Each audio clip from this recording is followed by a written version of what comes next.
Lalu kemarin saya lihat juga klarifikasi daripada Ibu Atika Hasyolan ya di Barreskrim Polri ya, yang menyatakan bahwasanya ibu saya ini serakah ya seperti itu. Lalu kemudian dia mengelak ya bahwasanya ayah saya ini dipisahkan, karena memang kenyataannya dipisahkan kok. Coba buktikan kalau bukan dipisahkan. Kan dia bilang katanya ayah saya ini meninggalkan keluarganya ya karena marah digugat kemampuan. Padahal pada kenyataannya ayah saya itu baik-baik saja dengan ibu saya. Baik-baik saja dengan ibu saya. Malah ibu RS ini yang mengambil ayah saya dari kami gitu loh, dari kami keluarga kecilnya. Karena pada saat itu ibu RS dirawat di rumah sakit, lalu mengirimkan supir ya, dijemputlah saya dan abang saya waktu itu, masih kecil ya. Lalu yang dipulangkan ke rumah ya hanya hanya abang saya, nggak ada ayah saya gitu loh, cuman abang saya sendiri dipulangin gitu, diantar supir ya. Itulah yang saya bilang memisahkan, karena pada hari itu sampai dengan hari ini ayah saya tidak pernah kembali ke rumah, ya seperti itu. Lalu di klarifikasinya Ibu RS ini juga bilang menggambarkan saya ini anak ya, memframing saya seakan-akan saya ini anak yang durhaka, anak yang jahat karena tidak pernah menjenguk ayah saya yang sakit. Faktanya Mas, kemarin saya sempat hadir di acara televisi ya, acara televisinya Mbak Feni Rose, dan pada program tersebut saya melampirkan bukti, saya menunjukkan bukti bahwasanya ini loh yang katanya saya nggak pernah jenguk ayah saya, ini ada fotonya. Saya bersama dengan ayah saya juga bersama dengan adik saya, dengan abang saya, dan kami beberapa kali saat itu menjenguk ayah saya. Justru faktanya ayah saya lah yang tidak pernah menjenguk kami. Dari mulai tahun 2012 sampai dengan sekarang. Bayangin, awal dipisahin ayah saya dengan ibu saya, 2012 kan itu. 2012 itu posisinya saya sendiri masih berusia 11 tahun, Mas. Abang saya 13 tahun, adik saya ini masih 3 tahun setengah. Adik saya itu masih masih di stroller, masih bayi gitu loh. 3 tahun setengah di usia yang sangat belia seperti itu sudah tidak mendapatkan kasih sayang dan peran seorang ayah sampai dengan saat ini. Bayangkan. Jadi itulah fakta yang disembunyikan dan tidak diungkapkan oleh Ibu RS, yang malah menggambarkan saya tidak pernah menjenguk ayah saya yang sakit, kesana cuma buat minta uang. Loh, ini loh faktanya. Di Instagram saya sendiri, saya ada fotonya kok, dimana Atika Hasyolan waktu itu melahirkan anaknya yang pertama ya, Salma ya, sepupu perempuan pertama saya. Itu saya hadir. Saya, abang saya, adik saya itu lengkap. Kami hadir, dan itu sampai sekarang masih ada di Instagram saya, Hussein Kemal.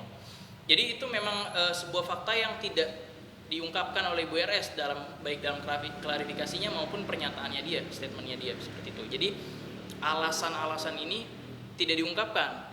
Jadi kalau Mas atau teman-teman juga lihat klarifikasinya Ibu Atika Hasyolan atau Ibu RS ini klarifikasi ya, memberikan statement, itu menurut saya pengalihan isu ya. Kenapa bisa saya bilang begitu? Karena duduk permasalahannya aja tidak dibahas sama dia.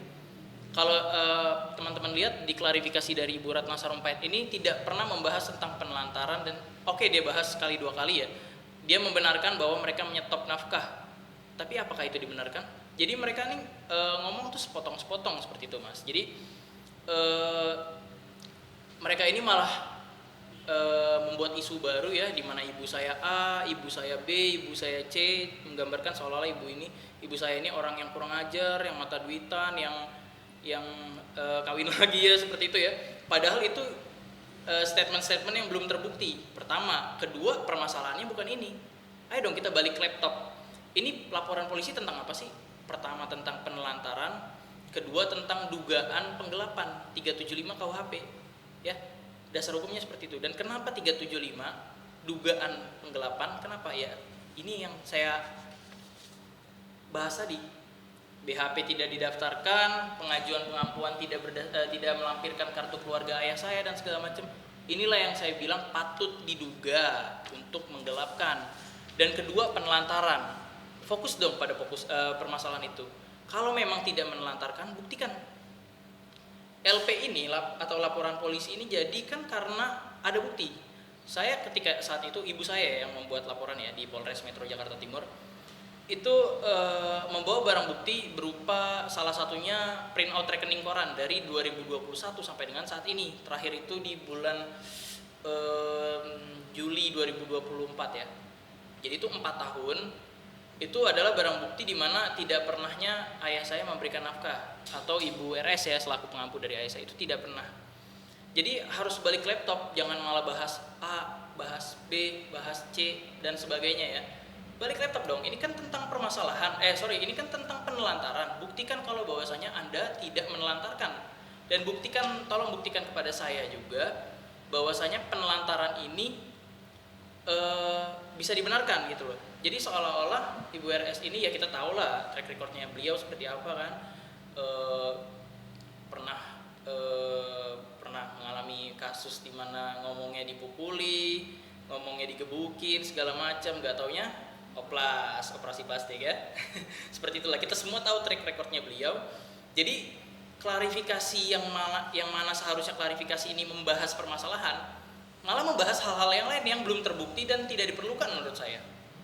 Ini kan tentang penelantaran. Buktikan kalau Anda tidak melakukan penelantaran. Kan simple seperti itu. Ngapain harus bahas-bahas yang lain seperti itu loh. Balik laptop. Kemarin juga saya lihat ya, saya tonton dari klarifikasinya Atika Hasyolan bahwasanya kuasa hukum, kalau nggak salah itu kuasa hukum daripada Atika Hasyolan ya kayaknya, itu menyampaikan bahwa berstatement bahwa beliau itu bilang pelapor ini apakah dia mengerti tentang permasalahan, karena saat itu pada awal permasalahan 2012 ya, pelapor ini kan masih di bawah umur, apakah dia mengerti tentang permasalahan. Saya pengen titip pesan kepada kuasa hukumnya dari entah itu dari Atika Hasyolan atau dari Bu Ratna Sarumpait, Mas, Anda ini kan kuasa hukum, kenapa malah ngurusin saya? Kenapa malah mengingatkan tentang apakah saya mengerti permasalahan atau tidak? Kan semua ada barang bukti dan bisa saya pelajari, ya. Jadi kenapa Anda tidak mengingatkan klien Anda bahwasanya ini loh ada pasal 449 KUH Perdata yang mana itu menjelaskan pengampuan itu harus didaftarkan ke BHP dan segala macam. Itu ada jelas bunyinya 449 KUH Perdata. Lalu kemudian jelaskan juga kepada klien-klien Anda bahwasanya penelantaran ini tidak dibenarkan di dalam undang-undang manapun, ya. Jadi ini ada 2 undang-undang ya, saya beritahu. Ini pertama ada Undang-Undang Perlindungan Anak. Kedua ada Undang-Undang PKDRT. Apa itu PKDRT? PKDRT itu adalah penghapusan kekerasan dalam rumah tangga. Jadi dua undang-undang ini mengatur agar supaya ya penelantaran tadi tidak terjadi. Namun kan faktanya terjadi. Dan ketika itu terjadi itu tidak dibahas oleh kuasa hukum. Kenapa kuasa hukum? Anda ini kan sebagai kuasa hukum ya. Ingatkan dong kepada klien Anda bahwasanya ini tidak dibenarkan oleh undang-undang atau apapun itu. Tidak ada dasar hukum apapun yang membenarkan tentang penelantaran yang 4 tahun lebih ini. Gini aja deh, saya nyatakan di sini ya, kepada Ibu Ratna Sarumpait atau kepada Atika Hasyolan atau kepada kuasa-kuasa hukumnya, saya sampaikan di sini di one shot ya. Saya siap mencabut laporan baik itu di Bareskrim Polri tentang 375 dugaan penggelapan atau di Polres Metro Jakarta Timur tentang penelantaran ya. Saya siap mencabut laporan itu jika kalian bisa menunjukkan kepada saya dasar hukum atau undang-undang yang mengatur, yang berlaku ya, yang mengatur dan membenarkan bahwa penelantaran itu boleh terjadi. Coba buktikan kepada saya. Jika itu sudah terbukti, saya janji kepada teman-teman media dan semua netizen ya, saya janji, saya guarantee, saya akan cabut laporan tanpa embel-embel apapun. Buktikan kepada saya bahwa penelantaran itu boleh dilakukan ya. Jika terbukti, saya langsung cabut laporan. Namun kan faktanya tidak. 2 undang-undang loh yang mengatur. Pertama itu Undang-Undang Perlindungan Anak, kedua PKDRT, penghapusan kekerasan dalam rumah tangga. Ini udah jelas teman-teman, apalagi Anda ya sebagai kuasa hukum, Anda mestinya tahu tentang 2 undang-undang ini. Anda mestinya tahu tentang pasal-pasal ini. Begitu. Jadi kalau misalkan ngomong mengerti atau tidak permasalahan, itu bukan urusan Anda. Maksudnya Anda, saya ini bukan klien Anda gitu. Justru Anda harus mengingatkan kepada klien Anda, Ibu Ratna Sarumpait atau Atika Hasyolan atau siapapun itu ya. Kemarin kuasa hukumnya namanya siapa ya? Arif siapa gitu, saya lupa.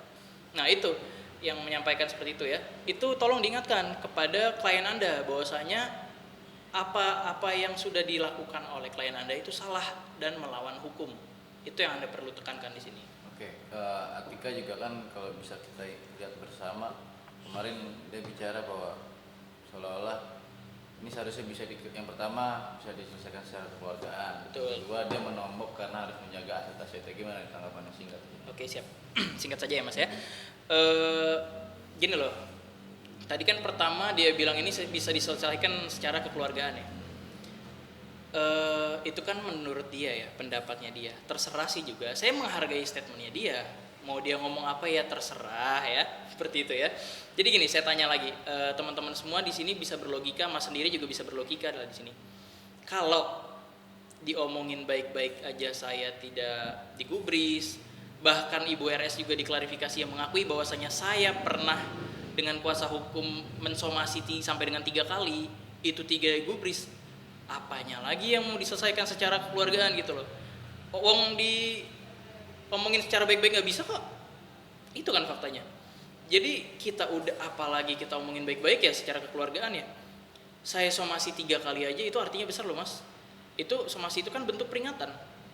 Namun 3 kali ini tidak direspon, tidak dihargai ya, dianggap angin lewat aja gitu. Jadi bagaimana lagi mau bisa dibicarakan secara kekeluargaan selama kasus ini juga udah berjalan lama. Dia sendiri mengakui toh ini kasus yang udah lama dari 2012